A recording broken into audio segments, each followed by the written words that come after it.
No no రా, అర్థమైందా అని పూరింది. ఓకే, గట్టిగా అవుతుంది కదా, గట్టిగానే అవుతుంది. అది కండలు ఉన్నాయి కదా, కండలు చూపిరా రే, కండలు చూపిరా.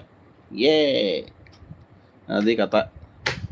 తొరగొట్టరా చిన్న, మీసం తిప్పరా చిన్న, తిప్పరా మీసం, అరే తిప్పరా మీసం, తిప్పరా. అది బలం వచ్చేసింది రే, కండలు చూపి. ఎవరైనా ఒక జోక్ చెప్పండి అబ్బా, జోకుల. ఒక ఊళ్ళో ఒక రాజు ఉంటుందంట. ఆ రాజుకి 7 మంది పిల్లకాయలంట.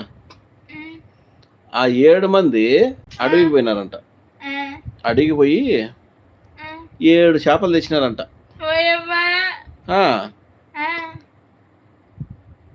ఆ 7 చేపలు ఏం చేసినారంట, ఎండేసినారంట. ఆ 7 చేపల్లో ఒక చేప ఎండలే. ఆ చేప ఎండలేదని, ఆ చేప ఎవరిది, డాడీ కూతురు చేప. అది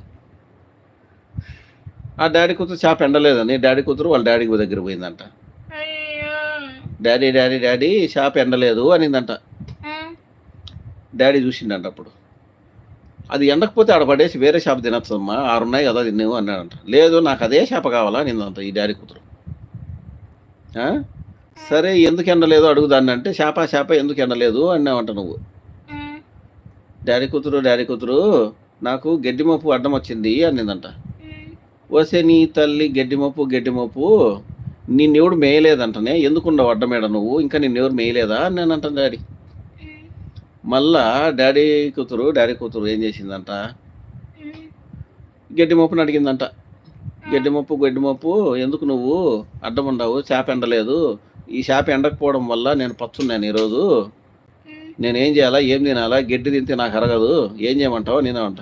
గడ్డి ఆమె నా గడ్డి ఉండి, డాడీ కూతురు నన్ను క్షమించు, నన్ను ఈడ కట్టేసిన ఆవు తినలేదు, ఈ దిక్కుమాలావు నన్ను తినింటే ఈ ఎండలో నేను మాడి సచ్చేవాడిని కాదు, నేను మాడి నీకు నీడనిచ్చి నేను ఎండిపోయినాను, నన్ను ఎవరు తినలేదు అనిందంట గడ్డి మోపు. అప్పుడు ఆవును పోయి అడిగినామంట, ఆవు నువ్వు ఎందుకు తినలేదు, నీకేం రోగం వచ్చింది, గడ్డి మోపుని ఎందుకు తినలేదు అన్నామంట. ఆమెన ఈ గడ్డి మోపు చూసి, ఏం లేదు డాడీ కూతురు నేను గమ్మన అట్టా పోతా ఉంటే ఒక ఎర్ర చీమ తక్కువ అని కుట్టింది నన్ను అనిందంట.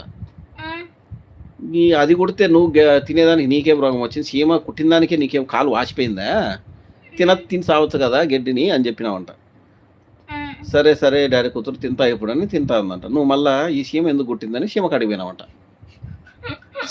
చీమకాడికి పోతే ఆ చీమ ఉండి,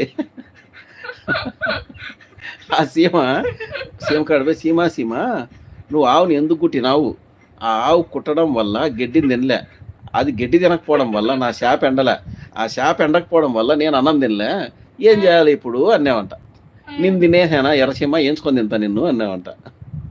అప్పుడు వద్దు డాడీ కూతురు, సారీ నన్ను తినాక, నువ్వు ఆల్రెడీ నేను ఎర్రగుండా, నువ్వు మళ్ళీ కాల్చి ఎర్రగా చేయక నన్ను చెప్పి ఆమె పోయి ఆవుకు పోయి సారీ చెప్పిందంట.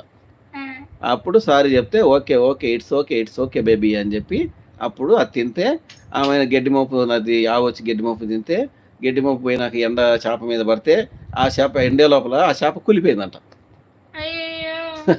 ఆ చేప అట ఎండకుండా అట పచ్చిగా లేకుండా కూలిపోయింది చేప. అప్పుడు నువ్వేం చేసినావు, ఆ చేప అట పడేసి పక్కన 6 చేపలు తినేసినావంట. అది కథ. బాగుందా కథ? అడిగింది కదా. Hi Lataji, Raj story super.